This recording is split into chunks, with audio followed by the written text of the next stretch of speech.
അല്ലാഹു സുബ്ഹാനഹു വ തആല നമുക്ക് നൽകുന്ന ഏത് കാര്യവും നമ്മുടെ മസ്ലഹത്തിന് വേണ്ടിയാണെന്ന് നാം കണ്ടെത്താതെ നമുക്ക് ഈമാനിനെ പ്രാപിക്കാൻ കഴിയില്ല. അപ്പോൾ നമ്മൾ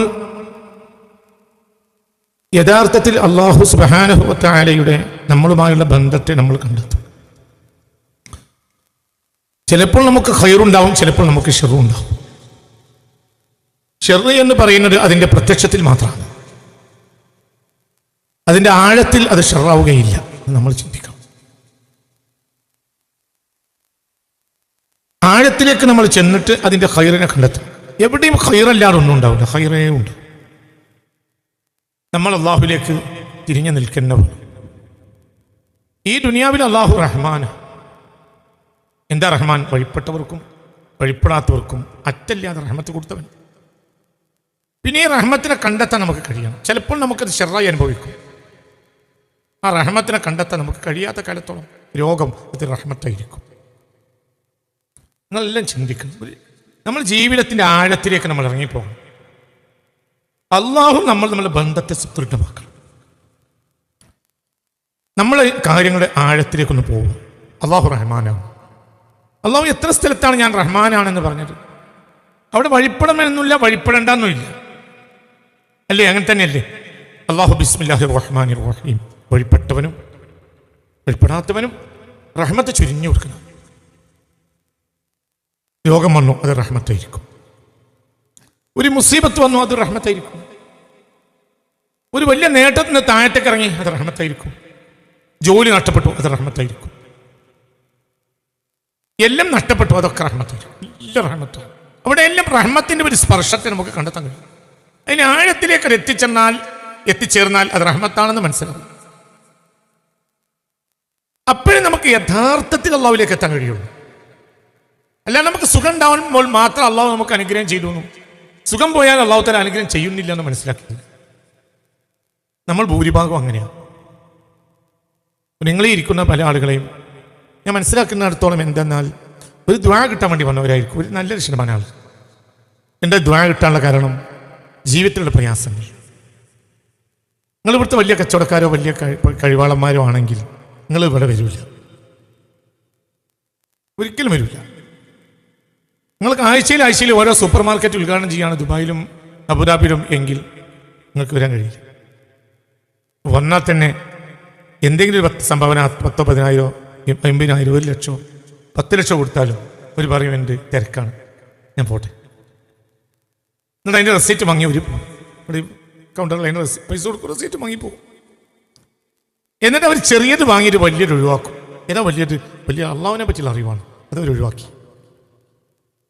ചിലപ്പോൾ അവർ വരുന്നത് വെള്ളിയാഴ്ച രാവിലെ ഇവിടെ ഞാൻ ഉണ്ടാവുമല്ലോ എന്ന് വിചാരിച്ചു ഇരിക്കും. ഇരിക്കുന്ന പല ആളുകളുടെയും ലക്ഷ്യം തന്നെ ഈ ക്ലാസ് ഇല്ലാതെ മൂല്യം കണ്ടുപെട്ടെന്ന് പോകാൻ കഴിഞ്ഞെങ്കിൽ എന്നും ഇരിക്കും. എന്തുകൊണ്ട്? അതിനപ്പുറം ഒരു കാര്യം അവർ ചിന്തിക്കണില്ല. ഒന്നാമതായി ഞാൻ പറയട്ടെ, ഒരു ആപത്ത്, ഒരു പ്രയാസം, ഒരു മുസീബത്ത്, ഒരു ബുദ്ധിമുട്ട് വന്നപ്പോൾ ദാറുൽ ഖുർആൻ മുറ്റുന്നതും ദുആ ചെയ്യാൻ വേണ്ടി വന്ന എന്ന് തന്നെ വെക്കുക. എന്നാൽ തന്നെ ആ മുസീബത്ത് നിങ്ങൾക്കൊരു ഖൈറല്ലേ? എന്തുകൊണ്ട്? അതൊന്നും അല്ലാത്തൊരു കാലല്ലേ കഴിഞ്ഞത്. ഈ മുസീബത്തില്ലെങ്കിൽ എന്താവും? ഈ മുസീബത്തില്ലെങ്കിൽ എന്ത് റഹ്മത്തുള്ള ഖാസിമി, എന്ത് റഹ്മത്ത്, എന്ത് അല്ലാഹു. അപ്പൊ എന്ത് ചെയ്യണം? നമ്മൾ റഹ്മാനായ റബ്ബിന്റെ റഹ്മത്തിന്റെ സ്പർശം കണ്ടെത്തും. അപ്പൊ അള്ളാഹു നമുക്ക് നൽകിയ അനുഗ്രഹം, ആ അനുഗ്രഹം ചിലപ്പോൾ ശിക്ഷയായിട്ട് വരും, പക്ഷെ അത് അനുഗ്രഹിക്കും. ശിക്ഷയായിട്ടാണ് വരിക, പക്ഷെ അത് അനുഗ്രഹിക്കും. അങ്ങനെ തന്നെ അല്ലേ? യഥാർത്ഥത്തിൽ ചിന്തിച്ചു നോക്കി. ഒരു പാഠം പഠിക്കാത്തതിന് അധ്യാപകൻ നമ്മളെ പൊതിരെ തല്ലി. തല്ലേണ്ട പ്രായമൊക്കെ നമ്മൾ കഴിഞ്ഞിട്ടുണ്ട്. 8ാം ക്ലാസ്സിൽ, 9ാം ക്ലാസ്സിൽ, 10ാം ക്ലാസ്സിൽ പഠിക്കും. പക്ഷേ കണിശക്കാരനായ അധ്യാപകനായിരുന്നു. 10ാം ക്ലാസ് ഒന്നും നോക്കില്ല, മീശൻ താടി മുളച്ചിട്ടുണ്ടെന്നൊന്നും അയാൾ കണക്കാക്കില്ല. നല്ല കണിശക്കാരനായ അധ്യാപകനായിരുന്നു. പൊതിരെ അങ്ങോട്ട് തല്ലി. അപ്പോൾ ഇരുന്ന് പഠിച്ചു ആ പാഠം. ഇനി അങ്ങനെ പഠിക്കാറ് വന്നാൽ എൻ്റെ രക്ഷിതാക്കളെ കൊണ്ട് വരേണ്ടി നമ്മളെ ആ പാഠം പഠിക്കാതെ പൊതിരെ തല്ലി. രക്ഷിതാക്കളെ കൊണ്ടുപോകുക എന്ന് പറഞ്ഞാൽ മാനക്കേടിൻ്റെ അവസാനമാണ്. കുടുംബം അറിയും, കൂട്ടറിയും, വീടറിയും, അയൽക്കാരറിയും. ഇപ്പൊ നമ്മൾ എന്തേത് ഇരുന്ന് പിടിച്ചു. അതന്ന് അങ്ങനെ കഴിഞ്ഞുപോയി. പിന്നീട് നമ്മൾ IAS പരീക്ഷ എഴുതാണ് ഒരു 8 കൊല്ലം കഴിഞ്ഞിട്ട്. അന്ന് പ്രധാനമായി ചോദ്യം വന്നത് ഈ പാഠത്തെന്താണ് എങ്കിൽ പറയും, നീ പറയും, നീ പറയും, നീ നോക്കി പറയും, നീ പറയും, ഇനി നിങ്ങൾ ഇനി പറയും. അപ്പൊ അധ്യാപകൻ അടിച്ചതോ അത് റഹ്മത്താണ്. പക്ഷെ അത് റഹ്മത്താണെന്ന് അപ്പോൾ മനസ്സിലാക്കാൻ കഴിഞ്ഞില്ല. ആണോ അല്ലേ? പറയടോ, ആണോ അല്ലേ? ആ പരീക്ഷ പാസ്സായപ്പോൾ ഡൽഹിയിൽ കലക്ടറായി, അല്ലെങ്കിൽ തിരുവനന്തപുരത്ത് കലക്ടറായി, അല്ലെങ്കിൽ ഉന്നതമായ ഒരു സർവീസ് നിനക്ക്, ഒരു പോസ്റ്റ് നിനക്ക് സർക്കാർ തന്നിരിക്കണം. കാരണം നീ IAS ഓഫീസറാണ്. എന്തായിരുന്നു ചോദ്യം? കുട്ടിക്കാലത്ത് 15ാമത്തെ വയസ്സിൽ കുറച്ച് കഷ്ടപ്പാടുള്ള ഒരു പാടാണ്. അത് പഠിപ്പിച്ചിട്ട് പഠിച്ചില്ല. അടി കിട്ടി, പൊതിരടി കിട്ടി. പൊതിരടി കിട്ടിയപ്പോൾ പഠിച്ചു. തൽക്കാലം അധ്യാപകനോട് ഒരു ഈർഷ്യ തോന്നി. അയാളൊരു കുരങ്ങ്, അയാളൊരു കരടിയ, അയാളൊരു പുലിയ.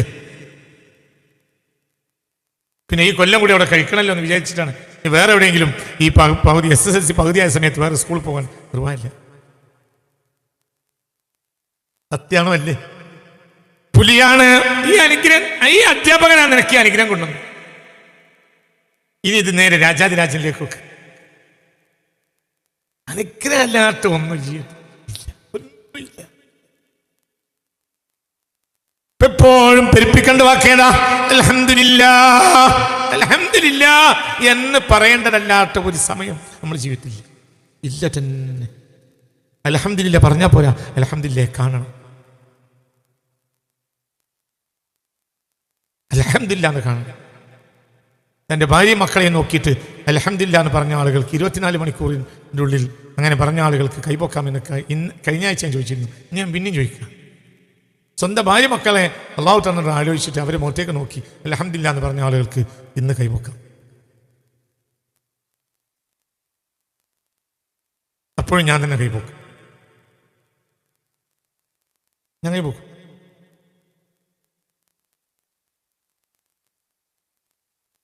ഞാൻ ഇന്ന് നേരെ പുറത്തിട്ട് പോലും എൻ്റെ കുടുംബത്തെ നോക്കി അൽഹംദുലില്ലാഹ് റബ്ബി എനിക്ക് ചെയ്തു. അവരൊക്കെ അള്ളാഹിൻ്റെ ഔലിയാക്കന്മാരാണ് നല്ല അതിൻ്റെ അർത്ഥം. അവരല്ലാഹു എനിക്ക് തന്നല്ലോ, ഞാനതിന് അർഹനല്ലല്ലോ. എങ്ങനെയൊക്കെയാണ് റബ്ബി നമ്മളെ സന്തോഷിപ്പിക്കുന്നത്? ഭക്ഷണം കൊണ്ടും, വസ്ത്രം കൊണ്ടും, കുടുംബം കൊണ്ടും, ഭാര്യയെ കൊണ്ടും, മക്കളെ കൊണ്ടും. എന്താ തിരിച്ചെന്നെ കൊടുക്കുന്നത്? 2 റക്അത്ത് നിസ്കാരം, സുബഹ്. രാത്രി അല്ലാഹു ചെയ്ത അനുഗ്രഹം അത്ര.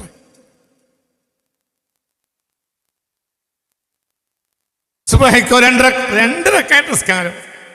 എപ്പോഴാണ് നിസ്കാരം നിർത്തിയേ? രാത്രി ഇഷാക്ക് 7:45 ബാങ്ക് കൊടുത്ത് 8 മണിക്ക് ഓഫീസ് പൂട്ടിയതാണ് നിസ്കാരത്തിൻ്റെ. സുബഹിയാകുമ്പോഴത്തിന് എന്തൊക്കെ അനുഗ്രഹം അല്ലാഹു നിനക്ക് തന്നു. ഉറങ്ങിയില്ലേ? എന്താ ഉറക്കം?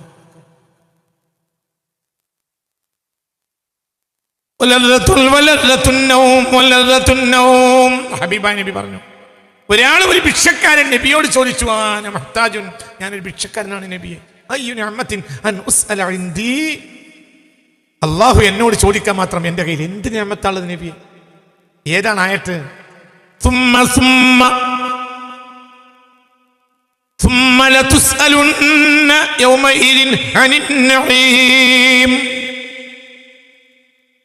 ഏത് നിഅമത്തിനെയും അള്ളാഹു തആല ചോദ്യം ചെയ്യും.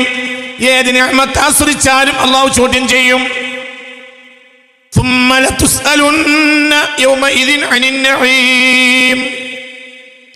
ഈ ആയത്ത് പുണ്യ റസൂൽ സല്ലല്ലാഹു അലൈഹി വസല്ലം വിശദീകരിച്ചപ്പോൾ ഫഖാമ റജുലുൻ മിനൽ മജ്ലിസി, ഒരു മജ്ലിസിൽ നിന്ന് ഒരാൾ എണീറ്റു. അയാൾ പറഞ്ഞു, അന മുഹ്താജുൻ, ഞാൻ വലിയ ആവശ്യക്കാരനായ ഭിക്ഷക്കാരനാണ്, എന്നെ കിട്ടിയിട്ട് വേണം തിന്നാൻ.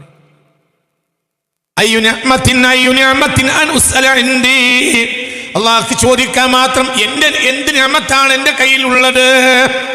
എന്ത് നിഅമത്താണ് മുത്തുനബിയെ എൻ്റെ കയ്യിലുള്ളത്? ഞാൻ മഹ്താജുൽ മദീന, മദീനയിൽ ആരെങ്കിലും തന്നാൽ ജീവിക്കുന്ന ഒരാളാണ്, ഒന്നിൻ്റെ കയ്യിലില്ല.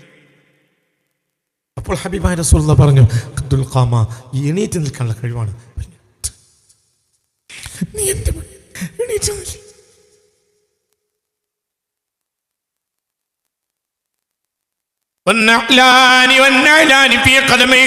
തേഞ്ഞതാണെങ്കിലും 2 ചെരുപ്പ് നിനക്കുണ്ടല്ലോ, അതാണ് ഒരു നിയമത്ത്. ഏത് ചൂടുള്ള മരുഭൂമിയിലെ മണലിൽ നിന്നും ഈ ചെരുപ്പ് നിന്നെ സംരക്ഷിക്കുന്നുണ്ട്. എന്റെ അല്ല, ഉറപ്പ് പിടിച്ച.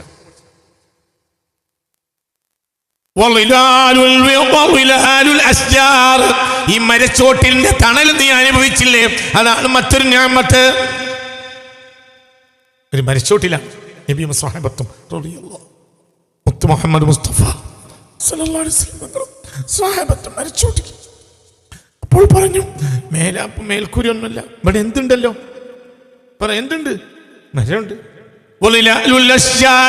മരത്തിന്റെ തണലുകളും ഇങ്ങനെ പടർന്നു നിൽക്കുന്ന മരത്തിന്റെ ചൂട്ടിൽ എത്ര സമയം ഇരിക്കുക, എന്താണ് അതിന്റെ സന്തോഷം.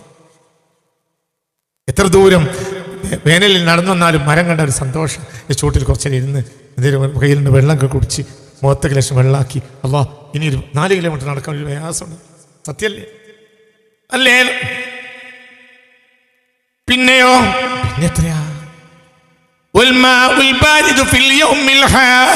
ഈ ചൂടുള്ള ദിവസത്തിൽ കൈത്തോട്ടിൽ ഇറങ്ങുന്ന ഈ വെള്ളം കുടിച്ചില്ലേ, നിന്റെ അല്ലല്ലോ, നിന്റെ അല്ല, നിനക്ക് എന്തായാലും ഈ വെള്ളത്തിനെ പഠിച്ചോ. പടക്കാൻ കഴിയോ? ഈ ദുനിയാവിൽ ഇന്ന് വരെ ഒരാൾ വെള്ളത്തെ പഠിച്ചിട്ടുണ്ട്? ഇന്ന് വരെ ഒരു തുള്ളി വെള്ളത്തെ പഠിച്ചിട്ടുണ്ട്? നിനക്ക് പറഞ്ഞത് മനസ്സിലാവുന്നുണ്ടോ? എന്തല്ലാതെ ഒരു സെക്കൻഡ് ഇല്ല. എപ്പോഴും അൽഹംദുലില്ലാഹ്. 2 കാര്യത്തിൽ വ്യാപൃതനായാൽ രക്ഷപ്പെടും. ഒന്ന് അള്ളാഹുവിന്റെ പ്രകീർത്തനം, ഒന്ന് മുത്ത് നബിയുടെ പ്രകീർത്തനം സല്ലല്ലാഹു അലൈഹി വസല്ലം. അപ്പോൾ വാതിൽ തുറന്നു കിട്ടും. മറക്കരുത്. ഇത് ഞാനൊരു വസിയ്യത്ത് പറയാണ്. എന്തിനും പരിഹാരമുണ്ടോ? എന്തിനും പരിഹാരമുണ്ടാവും. നിങ്ങൾ കൊടിയ സെഹറിൽപ്പെട്ടാലും ഈ 2 കാര്യത്തെയും നിങ്ങൾ അവലംബിച്ച് മുന്നോട്ട് പോയാൽ വല്ലാതെയൊന്നും പിശാചിന് നിങ്ങൾ ബുദ്ധിമുട്ടിക്കാൻ കഴിയില്ല. പൊളിഞ്ഞു തകരും. എന്തുകൊണ്ട്? വാതിൽ ഓർക്കും.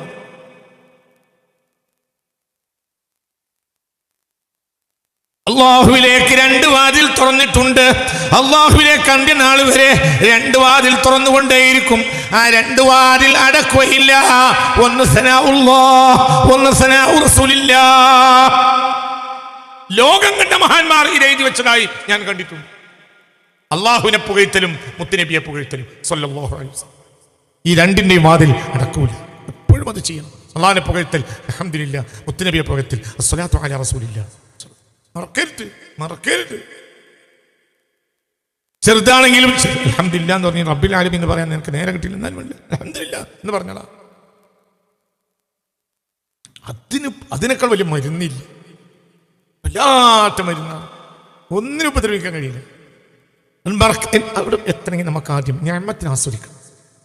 നമ്മൾ നിഅമത്തിനെ അനുഭവിച്ചാൽ പോരാ, ആസ്വദിക്കണം. ആസ്വദിക്കൽ എങ്ങനെയാ? എൻ്റെ റബ്ബിൻ്റെതാണ്, എൻ്റെ റബ്ബിനെ തിരഞ്ഞെടുത്തതാണ് അല്ലേ? പറ ഞങ്ങൾക്ക് ഇന്നിപ്പോൾ രാവിലെ ചായയും കടിയും കിട്ടി. നമ്മളിവിടെ വന്നപ്പോൾ ചായയും കടിയും കിട്ടി. ഇവിടെ ഈ ചായയും കടി ഏർപ്പെടുത്തി എന്നതിന് പ്രധാനപ്പെട്ട ഒരു കാരണം എന്തെന്നാൽ ഓരോരുത്തരും ഓരോ സമയത്ത് ഇങ്ങനെ അതിന് ചായ പൈസ കൊടുക്കും. ഓരോ നല്ല മനുഷ്യന്മാർ പൈസ കൊടുക്കുന്നതാണ് ഈ ഇത്. അല്ലെങ്കിൽ പിന്നെ അതിന് ബാക്കി എന്തെങ്കിലും ഇവിടെ ഏതെങ്കിലും ആഴ്ച കിട്ടിയില്ലെങ്കിൽ നിങ്ങൾ ഇവിടെ അവസാനത്തിൽ നിന്ന് പൈസ അതെടുക്കും. അങ്ങനെയൊക്കെ സാധാരണ ഇത് പോവാറ്. ഇതെന്താ അവിടെ ഈ ചായയും കടി ഇവിടെ ഏർപ്പെടുത്താനുള്ള പ്രധാനപ്പെട്ട കാരണം എന്താ? പല ആളുകളും സുബഹി നിസ്കരിക്കുന്ന മുമ്പൊക്കെ ഓടി വരുന്ന ആളുകൾ. മര്യാദയ്ക്ക് വീട്ടുന്ന ചായം കടി അവർക്ക് കിട്ടിയിട്ടുണ്ടാവില്ല. പലപ്പോഴും കുടിക്കൂല, ഓടി വരിക. അപ്പോൾ അവർക്ക് ചായം കടി കൊടുക്കാന്നുള്ള നിങ്ങൾ ഓടി ഒരു പക്ഷേ ആദ്യത്തെ ഒരു ചായയും കടിയായിരിക്കും. അത് നിങ്ങൾ ആസ്വദിച്ചൊന്ന് കുടിച്ചു നോക്കി. അതിലെന്തുണ്ട്? അള്ളാഹ് നിഅമത്ത് മനസ്സിലാക്കുക. ഒരു ചായ കടി, ആ കടി ഇങ്ങനെ കഴിക്കുമ്പോൾ, ചായ ഇങ്ങനെ കുടിക്കുമ്പോൾ ഈ നാവിൻ്റെ ഇവിടുത്തെ ലെയറിൽ അള്ളാഹു തആല വെച്ച രസമുണ്ട്. അത് ചെറിയൊരു ലെയറാണ്, വളരെ സുതാര്യമായ ലെയറാണ്. ആ ലെയർ ഞാൻ കഴിഞ്ഞ ആഴ്ച ഞങ്ങളോട് പറഞ്ഞു, എൻ്റെ ഓർമ്മ. അതൊന്ന് മരവിച്ചാൽ പോലും നമുക്ക് രസം ആസ്വദിക്കാൻ കഴിയില്ല. കഴിയും. ഇപ്പോൾ നോക്കി നിങ്ങൾ, ഇതിൻ്റെ അപ്പർ ലെയറിൽ അള്ളാഹു വെച്ച അനുഗ്രഹം എത്രയാണ്? ഈ അപ്പർ ലെയറിലെ ഈ അനുഗ്രഹം പോയി കഴിഞ്ഞാൽ പിന്നെ കല്ലോ സിമന്റോ ചോറോ ഒരു കാഷ്ടം പോലും വ്യത്യാസമില്ല, ഒക്കെ കണക്ക്. പറഞ്ഞത് മനസ്സിലായില്ല? എത്ര സൈസ രുചിന്ന് പോലും നമുക്കറിയില്ല. പലതിനും പല രുചിയാണ്. സ്വർഗത്തിൽ ഓരോന്ന് അനുഭവിക്കുമ്പോഴും ഓരോ രുചിയാണ്. 1000 വസ്തു അനുഭവിച്ച 1000 രുചിയാണ്. 10,000 വസ്തു അനുഭവിച്ച സ്വർഗത്തിൽ 10,000 രുചിയാണ്. മനസ്സിലായില്ലേ? അതൊക്കെ എവിടെയുണ്ട്? ആ രുചി ആസ്വദിക്കൽ എവിടെയാ? അൽഹംദുലില്ലാഹ് ആസ്വദിച്ചു പറയാം. ഇന്നലെ രാത്രി ഞാൻ മറന്നുറങ്ങിയിട്ടും എന്റെ റബ്ബ് അത് തിരിച്ചെടുത്തില്ല. അല്ലേ? ആണോ? അല്ലേ? പറ. എത്ര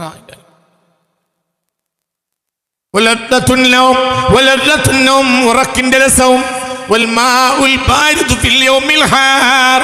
ഈ ചൂടുള്ള ദിവസം കൈത്തോട്ടിൽ നിന്ന് കുടിച്ച പച്ചവെള്ളവും കൈത്തോട്ടിൽ ഇറങ്ങിയിട്ട് വെള്ളം കുടിച്ചു.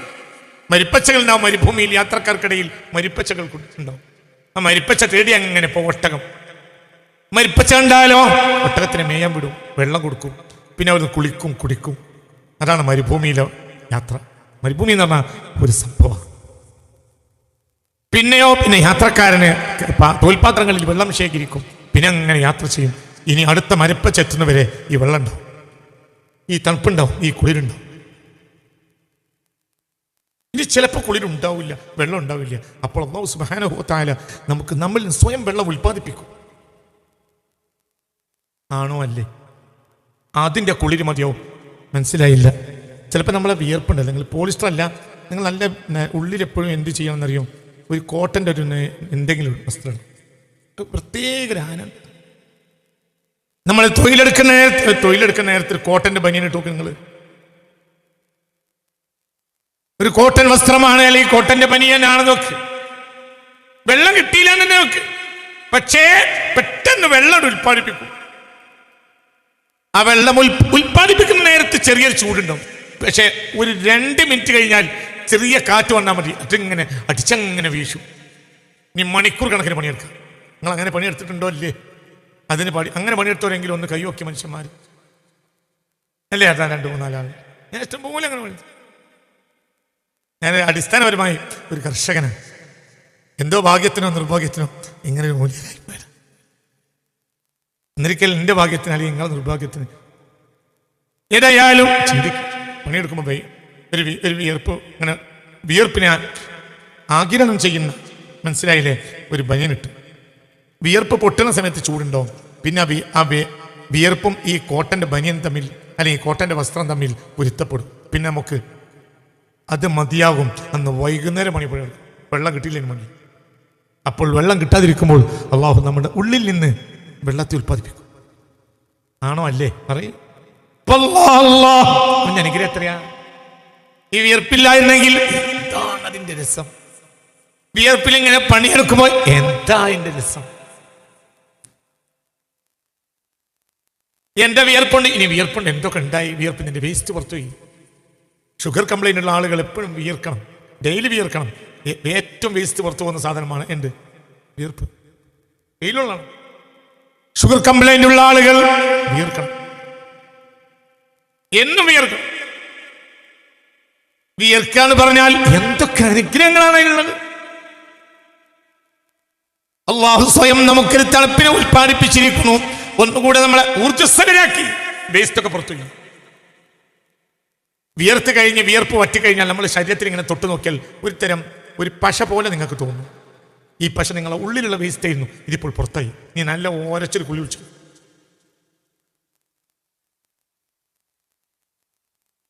മനസ്സിലായോ പറഞ്ഞത്? നോമ്പ് കാലത്ത് നോമ്പ് നോറ്റാൽ നോമ്പ് തുറക്കുന്ന നേരത്ത് വിയർക്കും. ഇനി തറാവീഹ് പോകുന്നതിന് മുമ്പ് ചെയ്യേണ്ട കാര്യം എന്താണെന്നറിയോ? എന്താ? ഒരച്ചിട്ടൊരു കുളി വിളിക്കണം.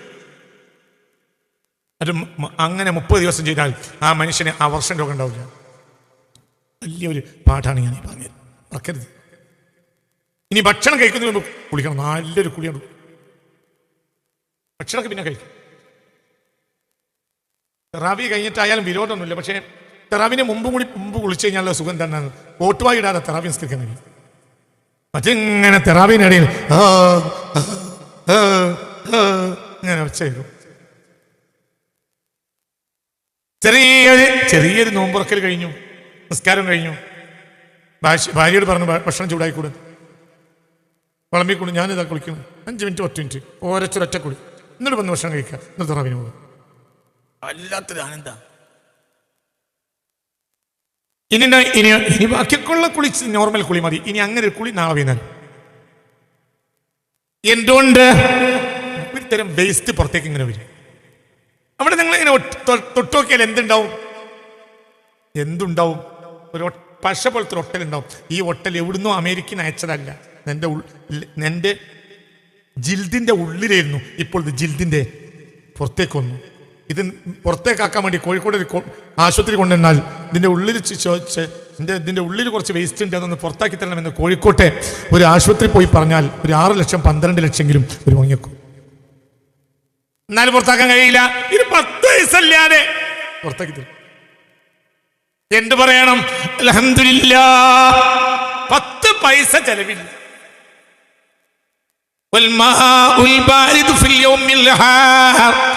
ഏത് തണുപ്പുള്ള ഏത് ചൂടുള്ള ദിവസം നീ എന്ത് ചെയ്ത്?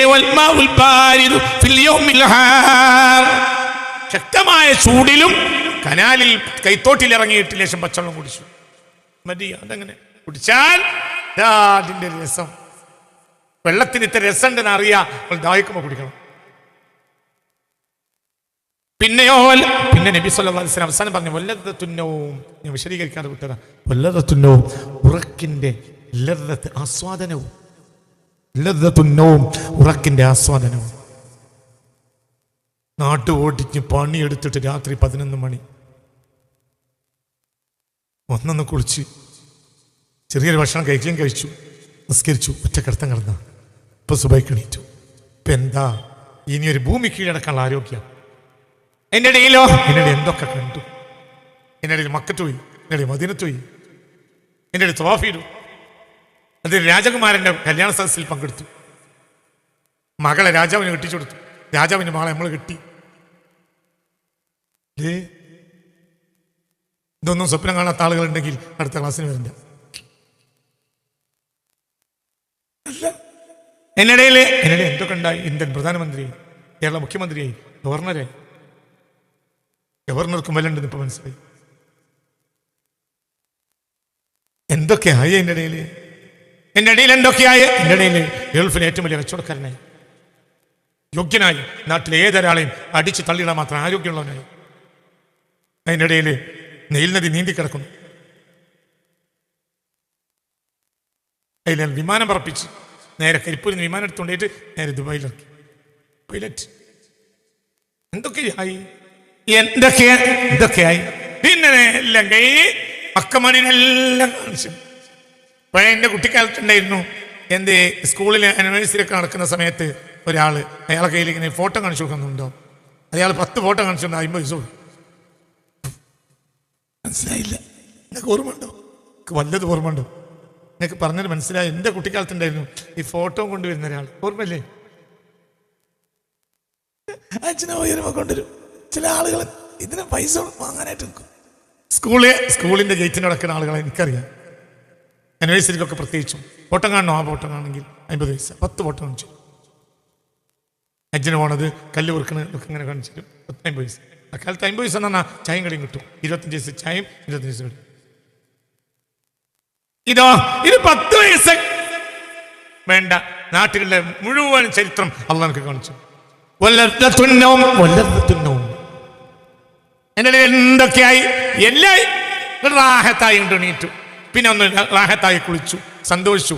ഇനി 12 മണിക്കൂർ തൊഴിലെടുത്താലും ഒന്നുമില്ല. കരുത്തുറ്റ ഊർജ്ജസ്വലത. എന്ത് പറഞ്ഞില്ല? നമ്മളെക്കാളും വലിയ അക്രമിയാരാ? അൽഹംദുലില്ലാഹ് എന്ന് പറയാൻ കഴിഞ്ഞില്ല. അൽഹംദുലില്ലാഹ് സമനു കുല്ലി നിഅമ, ഏതൊരു അനുഗ്രഹത്തിന്റെയും വില അൽഹംദുലില്ലാഹ്. മുഹമ്മദ് മുസ്തഫ. അപ്പൊ എന്താണ്? എല്ലാം റാഹത്താ. ഒരു പണി റാഹത്താ, ആ പണിക്ക് ശേഷം ഉറക്കിന് സുഖമുണ്ടാവും. ഉറക്കിന് ശേഷമുള്ള പണിക്കാരും ഊർജ്ജസ്വലത ഉണ്ടാവും. പണി വീണ്ടും റാഹത്താണ്. പണിയെടുത്ത് ഒരു നല്ല തൊഴിലെടുത്ത് രാത്രി പോയാൽ റാഹത്തായി ഉറങ്ങാൻ കഴിയും. ഫാനൊന്നും വേണ്ട. പഴയ കാലത്തൊക്കെ നമ്മുടെ വീടുകളിൽ എന്തുണ്ടാവും? ഫാനൊന്നും ഇല്ലല്ലോ. ചെറിയ ചെറിയ ഹട്ട് പോലുള്ള വീടുകളല്ലേ. കിണറിൻ്റെ നിന്ന് എന്താ പറയുക, സിമെൻ്റ് ഒന്നും ഇടാത്ത റിങ്ങിറക്കാത്ത കിണറുകളാണ് വല്ലാത്ത ഐസിനേക്കാളും നല്ല വെള്ളം അല്ലേ, ഇതാ വെള്ളം. അതിങ്ങനെ ഒന്ന് പണിയൊക്കെ കഴിഞ്ഞൊന്ന് കോരി കുളിക്കും.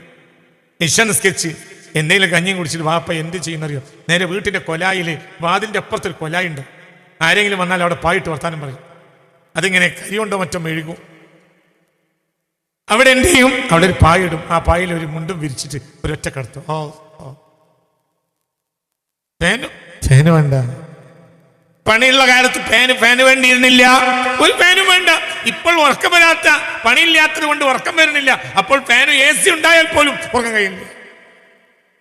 പണ്ടോ നല്ല പണിയുണ്ടാവും, ഫാനൊന്നും ഇല്ല. ഫാൻ നേരെ പുറത്താ ഒരു ചെറിയ കൊലായി ഉണ്ടാവും, ഓർമ്മയില്ല? ആ കൊലായൊക്കെ, ആ കൊലായിൽ ഒരു കൈതോല പായണ്ട് വിരിക്കും. ചെറിയ തലയണ വെച്ചെങ്കിൽ വെച്ചു അല്ലേ, ഒരൊറ്റ കടത്ത്. എന്താ സുഖം! ഉറക്കിന്റെ ആസ്വാദനവും. ഇന്ന് മുഹമ്മദ് മുസ്തഫ ഇതൊക്കെ റബ്ബ് ചെയ്ത അനുഗ്രഹമല്ലേ. ഉറങ്ങാൻ കഴിയോ? എന്നോട് ഒരിക്കലും ഒരാൾ പറഞ്ഞിട്ടുണ്ട്, ഒരു മഞ്ചേരിക്കാരനായ വയസ്സ് പറഞ്ഞിട്ടുണ്ട്, ഉറങ്ങിയിട്ട് 15 കൊല്ലം ഉസ്താദേ നിങ്ങളുടെ ഉറങ്ങിയിട്ട് 15 ഉറങ്ങിയിട്ട് 15 കൊല്ലമായിട്ട് കൊണ്ട് എന്നൊരാൾ എന്നോട് പറഞ്ഞു. 15 കൊല്ലമായി ഞാൻ ഉറങ്ങിയിട്ടില്ല എന്നൊരു വയസ്സെന്നോട് പറഞ്ഞു. ഉറക്കില്ല. വേറെ ആൾ പറഞ്ഞിട്ടുണ്ട്, ഈ അടുത്ത കാലത്ത് ഒരു സ്ത്രീ പറഞ്ഞിട്ടുണ്ട് ഉറക്കില്ല. 6 മാസമായി ഉറങ്ങിയിട്ടെന്ന് ഒരാൾ വേറെ എന്നോട് പറഞ്ഞു. ഉറക്കില്ല. എന്നാൽ ഹബീബായ നബി പറയാ, ഇതൊന്നും അള്ളാഹു നമ്മളോട് ഒന്നും ചോദിക്കാതെ തന്ന അനുഗ്രഹങ്ങളാണ്. ഈ ലോകത്തൊരാൾക്കും ആ അനുഗ്രഹം നമുക്ക് ചെയ്തു തരാനോട്ട് കഴിയുകയില്ല. അനുഗ്രഹങ്ങളാണ്. എവിടെയും റഹ്മത്തിനെ കണ്ടെത്തും. അപ്പോൾ നമ്മൾ അള്ളാഹിനെ കണ്ടെത്തും. റഹ്മത്തിനെ കണ്ടെത്തലാണ് അള്ളാഹിനെ കണ്ടെത്തൽ, നരകത്തിനെ കണ്ടെത്തലല്ല. നരകം അള്ളാഹിന്റെ സൃഷ്ടിയാണ്, അത് നമ്മളും തമ്മിൽ അകലെയാണ്. അള്ളാഹു നമ്മളെ കാത്തിരക്ഷിക്കട്ടെ. എന്നാൽ റഹ്മത്ത് നമ്മുടെ മേലാണ്. റഹ്മത്ത് റഹ്മത്ത് നമ്മുടെ മേലാണ്. റഹ്മത്ത് നമ്മൾ തന്നെയാണ്. അതുകൊണ്ട് ഒന്നും പേടിക്കണ്ട. إذا طرقت بابي من الدهر فاقة فتحت لها باب المسرة والبشر قلت لها أهلا وسهلا ومرحبا فوقتك عندي أحلى من ليلة القدر. ബഹുമാനപ്പെട്ട ഹിക്കമിന്റെ വ്യാഖ്യാനമായ ഈ ഖാലിൽ നിന്നാണ് ഞാൻ ഇത് വായിക്കുന്നത്. إذا طرقت بابي من الدهر فاقة فتحت لها باب المسرة والبشر. إذا طرقت بابي എൻ്റെ വാതിൽക്കൽ മുട്ടിയാൽ മിനദ്ദഹരി കാലത്തിന്റെ ഒരു സന്ദർഭത്തിൽ ഫാഖത്തുൻ ഒരു ദാരിദ്ര്യം എൻ്റെ വാതിൽക്കൽ മുട്ടിയാൽ ഫതഹ്തു ലഹാ ഞാൻ ദാരിദ്ര്യത്തിന് എൻ്റെ വാതിൽ തുറന്നു കൊടുക്കും. ബാബൽ മസറത്തി വൽ ബിശ്രി സന്തോഷത്തിന്റെയും പുഞ്ചിരിയുടെയും വാതിലായിരിക്കും ദാരിദ്ര്യം വരുമ്പോൾ ഞാൻ തുറക്കുക. എന്തുകൊണ്ട്? അനുഗ്രഹത്തിന്റെ പർദീസയിൽ എനിക്ക് റബ്ബിനെ കാണാൻ കഴിഞ്ഞിട്ടില്ലെങ്കിലും ദാരിദ്ര്യത്തിൽ എനിക്ക് റബ്ബിനെ കാണാനും റബ്ബുമായി സദാ ബന്ധപ്പെടാനും നിങ്ങളുടെ കൂടെ ഉണ്ടാ. إذا طرقت بابي من الدهر فاقة فتحت لها باب المسرة والبشر. إذا طرقت بابي എൻ്റെ വാതിൽക്കൽ മുട്ടിയാൽ من الدهر കാലത്തിന്റെ ഒരു കാലം എൻ്റെ വാതിൽക്കൽ മുട്ടിയാൽ من الدهر فاقة ദാരിദ്ര്യം എൻ്റെ വാതിൽക്ക് ഏതെങ്കിലും ഒരു കാലത്ത് ദാരിദ്ര്യം എൻ്റെ വാതിൽക്കൽ മുട്ടിയാൽ ഫതഹ്തു ലഹാ ഞാൻ ദാരിദ്ര്യത്തിന് വാതിൽ തുറന്നു കൊടുക്കും. ഏത് വാതിൽ? ബാബൽ മസറ സന്തോഷത്തിന്റെ വാതിൽ, വൽ ബിശ്രി പുഞ്ചിരിയുടെയും. ഞാൻ പുഞ്ചിരിയുടെ വാതിൽ തുറന്നു കൊടുക്കും, പുഞ്ചിരിച്ച് വാതിൽ കൊടുക്കും. ആർക്ക്? ദാരിദ്ര്യത്തിൽ. എന്തുകൊണ്ട്? അത് വല്ലാത്തൊരു വാതിലാണ്. ഏത് ദാരിദ്ര്യമാണെങ്കിലും എൻ്റെ കാര്യം എൻ്റെ റബ്ബ് നടത്തി തരും. പിന്നെ ദാരിദ്ര്യത്തിൽ സുഗന്ധ കണക്ക് കുറവായിരിക്കും. മനസ്സിലായില്ല? ദാരിദ്ര്യം കണക്ക് കുറവേ ഉണ്ടാവുള്ളൂ. അള്ളാഹിന്റെ അടുക്കൽ കണക്ക് വല്ലാതെ ഒന്നും കൊടുക്കേണ്ടിയിട്ടില്ല. പിന്നെന്താ? എനിക്ക് സദാ റബ്ബേ റബ്ബേ എന്ന് ചിന്ത ഉണ്ടാവും. റബ്ബേ റബ്ബേ റബ്ബേ റബ്ബേ റബ്ബേ റബ്ബേ റബ്ബേ. ഇന്ന് ഉച്ചക്ക് ഭക്ഷണമില്ലാത്തൊരു വീട് എവിടെയെങ്കിലും ഒരു നാട്ടിലുണ്ടെങ്കിൽ അങ്ങനെ സങ്കല്പിക്കാം. ഉച്ചക്കൊരു ഭക്ഷണമില്ലെങ്കിൽ ആ വീട്ടിലെ ഒരു മുസ്ലിമത്തായ പെണ്ണാണെങ്കിൽ ആ പെണ്ണ് എന്തായിരിക്കും പറയാ? പഠിച്ചോനെ പഠിച്ചോനെ അപ്പേ കുട്ടികൾ ഉച്ചക്ക് വരുമ്പോൾ എന്താ ചെയ്യുക? ആണോ അല്ലേ? നേരെ മറിച്ച് ഭക്ഷണം കുന്നുകൂടി ഒരു വീട്ടിൽ ഒരു വട്ടെങ്കിലും നിന്ന് നേരെ റബ്ബേ എന്ന് പറഞ്ഞിട്ട് ആണോ അല്ലേ? ഉറങ്ങിയിരിക്കരുത്. ആണോ അല്ലേ? അല്ലേ? സത്യല്ലേ? എത്ര സന്തോഷം റബ്ബേ എന്ന് പറഞ്ഞാൽ അതിൻ്റെ പേര് എത്രയും. ഒരു ഹിന്ദുവിൻ്റെ വീടാണെങ്കിൽ ആ ഹിന്ദുവായ വീട്ടിലെ അമ്മ പറയും ദൈവേ ദൈവേ ദൈവേ. അങ്ങനെയല്ലേ സത്യം പറയണോ? അങ്ങനെയല്ലാണ് പറയാ ദൈവേ. ഞാൻ അതേ അറിയുള്ളൂ, അതോ പറയൂ. മനസ്സിലായോ പറഞ്ഞത്? നേരെ മറിച്ച് ഞാമത്ത് കൊന്നുകൂടിയാണെങ്കിൽ ഒരു വട്ടം പോലും അള്ളാഹ് എന്ന് പറയാൻ നേരണ്ടാവില്ല. എങ്ങാനൊരു സുബൈ നിസ്കരിച്ചു കൊടുത്താൽ തന്നെ അള്ളാഹു തന്നെ അവനും പൂമാലിട്ട് കൊടുക്കേണ്ടി വരും. അങ്ങനെ അത്രയും വലിയ അനുഗ്രഹമാണ് അള്ളാഹ് അങ്ങോട്ട് ചെയ്ത് കൊടുത്തതെന്നാണ് അവൻ്റെ മനസ്സിൽ. നീ അങ്ങനെ തന്നെയല്ലേ? പരലോകത്തൊക്കെ എൻ്റെ കാര്യം വളരെ ഉഷാറായിരിക്കും എന്ന് പറയുന്ന ഒരാളെ ഞാൻ കണ്ടിട്ടുണ്ട്. ഞാൻ എൻ്റെ ജീവിതത്തിൽ കണ്ട അത്ഭുതം എന്താണെന്ന് ചോദിച്ചാൽ അതാണ്. ഞാൻ കണ്ടിട്ടുണ്ട്. 2015 2014 അവസാനം വരെ 2015 ഞാൻ കണ്ടത്. ഞാൻ മറക്കൂല. 7 കൊല്ലമായി. ഞാൻ ഒരാളെ കണ്ടിട്ടുണ്ട്. ആൾ ഒരു സദസ്സിൽ വെച്ച് പറയുന്നത് ഞാൻ കേട്ടു. എനിക്കിവിടെ മാത്രമല്ല, എൻ്റെ ആഹ്റം ഏകദേശമൊക്കെ ക്ലിയറായിരിക്കും. അതിന് മാത്രം ഞാൻ ചെയ്തു കൂട്ടിയിട്ടുണ്ട് എന്ന് പറഞ്ഞ ഒരാളെ എൻ്റെ ആയുസ്സിൽ ഞാൻ കണ്ടിട്ടുണ്ട്. അതിനേക്കാൾ ഒരു അത്ഭുതം ഞാനോട് കണ്ടിട്ടുമില്ല. ഞാൻ സൂയസ് കനാൽ കണ്ടിട്ടുണ്ട്. ഞാൻ 30 ലക്ഷം കല്ലുകൾ കൊണ്ട് ഉണ്ടാക്കിയ ഫിറൗന്റെ പിരമിഡ് കണ്ടിട്ടുണ്ട്. ചൈനക്കാളൊക്കെ വലിയ അത്ഭുതം ഇതാണ്. ഞാൻ താജ്മഹൽ കണ്ടിട്ടുണ്ട്. നിങ്ങൾ കണ്ട ജീവിതത്തിൽ ഏറ്റവും വലിയ അനുഭവം എൻ്റെ വെച്ചാൽ ഇതാണ്. അതിൻ്റെ ഷോക്ക് എനിക്ക് ഇപ്പോഴും മാറിയിട്ടില്ല. ഓർക്കാത്തൊരു സമയം ഉണ്ടാവില്ല. പഠിച്ചോനെ മനുഷ്യൻ എന്താണ് പറഞ്ഞത്. അള്ളാഹ് നമ്മളെ കാത്ത് രക്ഷിക്കട്ടെ.